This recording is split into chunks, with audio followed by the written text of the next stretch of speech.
My next guest has written the book, literally, on crisis management. He says NBC News may have made the situation worse last night. Lanny Davis is a former special counsel to President Clinton and a columnist for The Hill. Lanny, this is what you've written about, crisis tales. And you talk about how you should disclose it all, get it all out there first in a full way. What did NBC News do wrong in handling this? Well, I think what they did wrong is acting very hastily, and the punishment is so severe. They didn't really put any context around why 6 months, and by the way, half of $10 million a year is a $5 million penalty, and they didn't really explain. And their language is quite conclusory, and all the questions you raise about his future now scrubbing him as if he is really a serious liar. And what I wrote about in my Hill column is that the evidence isn't clear that he intentionally misrepresented the truth, as opposed to putting pieces of a memory together and simply misremembering, which researchers, as I wrote, have proven happens to a lot of human beings. It does. I mean, that's just the fact. I said this the first night the story broke. Haven't you ever heard a story in your family over and over again, and then you start to wonder whether you were actually there? It's not, and you weren't, but you just heard it so many times. You picture yourself there. But the question is whether that could have happened with his Hurricane Katrina coverage, and with his Iraq war coverage, and with his coverage of the Israeli war with Lebanon. I mean, at some point it starts to get like, well, if that's your problem, it's too big a problem for you to hold this job. Well, look, you asked me about crisis management. I would say that NBC had a tough call. They did lance the boil and get this over with, and to that extent, some crisis managers would say, yes, they've put it to rest. But they really haven't, because they left open the question which I raised and which I wrote about.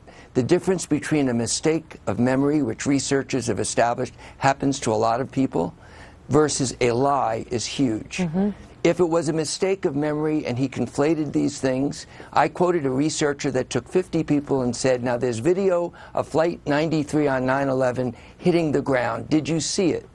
20%, 10 out of 50 raised their hands. He said, are you sure? They said yes. There was no such footage ever. Right. It doesn't But exist. in their minds, they put that together. If Brian Williams is responsible for that level of mistake, he deserves to be reprimanded, disciplined. He has to learn to be more careful. But that's a lot different than a $5 million fine. Do you agree with Dana that, again, this isn't about me personally, but do you agree that he needs to get through this, to start rebuilding the trust? He has to sit with somebody who's going to ask him tough questions. No one at NBC. He's got to go outside of the franchise and sit and be asked tough, fair questions and answer them all.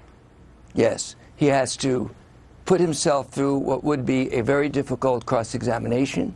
He has to take ownership of what was a huge mistake. I don't think yet it was a lie. I don't think there's a burden that has been met to prove that he lied. And I think NBC has left very ambiguous why it's been so severe. They, too, have to explain this decision. And once the transparency occurs, which will be painful on a show such as this or another show, or the audience of media asking him questions, then I think he can put it behind him. He's a talented man. He's a truly nice man. I've met him a couple of times, and I've been on his show many times. But he should not have his body of life's work defined by this level of mistake. And the truth is, Americans are usually pretty quick to forgive. Lanny, good to see you. Thank you, Megyn. We're taking your thoughts on this. You can go to facebook.com/The Kelly File and follow me on Twitter. Let me know what you think.